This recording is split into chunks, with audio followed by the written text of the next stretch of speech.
It begins on a crisp October morning in 1929. Wall Street is humming with confidence. Brokers shout across the floor, papers scatter like snow, and the ticker tape machine clatters without pause. The American dream seems unstoppable. Factories roar, cities shine, and credit flows like champagne. Then, suddenly, it stops. On October 24th, known forever as Black Thursday, the market plunges. By the end of the month, billions of dollars in paper wealth have vanished. Crowds gather outside the New York Stock Exchange, watching in disbelief as the world's most powerful economy unravels before their eyes. Newspapers call it a correction. Politicians promise recovery. But what follows is not just a crash. It's a chain reaction that no one predicted, one that will drag the entire planet into darkness. The Great Depression was not a single event. It was a slow-motion collapse of trust, economic, political, and psychological, and its shockwaves would reshape the modern world. To understand how it began, we must go back to the glittering decade that preceded it, the 1920s, a period the world remembers for jazz, prosperity, and innovation. After the devastation of World War I, the United States emerged as the world's dominant creditor. While Europe rebuilt in ruins, America lent it money. New industries, automobiles, radio, electricity, transformed daily life. The stock market became a national obsession. Ordinary citizens, from farmers to factory clerks, bought shares on margin, meaning they paid only a fraction of the price up front and borrowed the rest. As long as prices rose, profits seemed infinite. Between 1921 and 1929, the Dow Jones Industrial Average soared nearly 400%. Newspapers called it the new era of prosperity. Economists insisted that recessions were a thing of the past. The market, they said, had become self-correcting. But beneath the glitter, cracks were forming. The boom was built not on solid production, but on leverage. Money borrowed against faith in endless growth. Banks lent freely, corporations overexpanded, and consumers bought goods on credit they couldn't afford. Wages lagged behind profits, meaning ordinary people couldn't keep up with the flood of new products. The result was overproduction. Factories kept producing even as warehouses filled.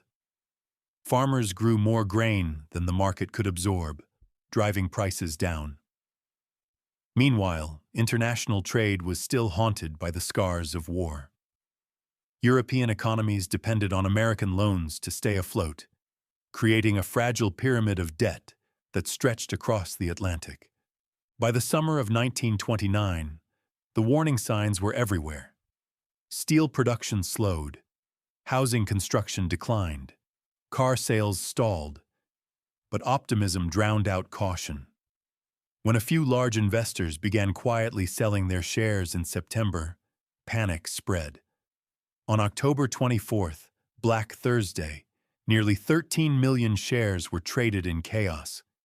The next week, on Black Tuesday, October 29th, the panic exploded. Brokers couldn't find buyers. Banks called in loans. Prices fell faster than anyone thought possible. Within hours, fortunes evaporated. One observer wrote that the ticker tape fell behind by hours, as if the machine itself could not keep up with despair. The collapse of the stock market didn't immediately destroy the economy, but it shattered confidence, the most essential currency in capitalism. People rushed to withdraw savings, triggering bank runs. Small banks, unable to cover withdrawals, failed by the hundreds. As deposits vanished, credit dried up. Businesses could no longer borrow, so they stopped investing. Factories shut down, laying off workers. Those unemployed workers, in turn, stopped spending, forcing more businesses to close. It was a vicious circle that fed on itself. By 1933, nearly 15 million Americans were unemployed, 1 in 4 workers. Industrial production fell by half. In cities, people lined up for bread and soup. In the countryside, drought and falling prices turned fertile farmland into the Dust Bowl. Families abandoned their homes, migrating west in search of work that didn't exist. The crisis spread far beyond America. Europe, already burdened by war debts and reparations, felt the shock immediately. Germany, which relied on American loans under the Dawes Plan to pay its reparations to France and Britain, saw its financial lifeline cut off. The German banking system collapsed in 1931, sending ripples through the global economy. Britain abandoned the gold standard. International trade shrank by 2/3 as nations raised tariffs to protect their industries. The famous U.S. Smoot-Hawley tariff of 1930, meant to safeguard American jobs, instead deepened the depression by triggering retaliation abroad. Global cooperation broke down. What had begun as a financial panic in New York had become a worldwide economic paralysis. Governments struggled to respond because the ideas of the time were inadequate to the scale of the disaster. In the early 1930s, economic orthodoxy demanded balanced budgets and minimal state interference. President Herbert Hoover believed that the economy would recover naturally if confidence was restored. Instead, his austerity measures, cutting government spending and raising taxes, made things worse. As banks continued to fail and unemployment climbed, Hoover's insistence on rugged individualism alienated a desperate public.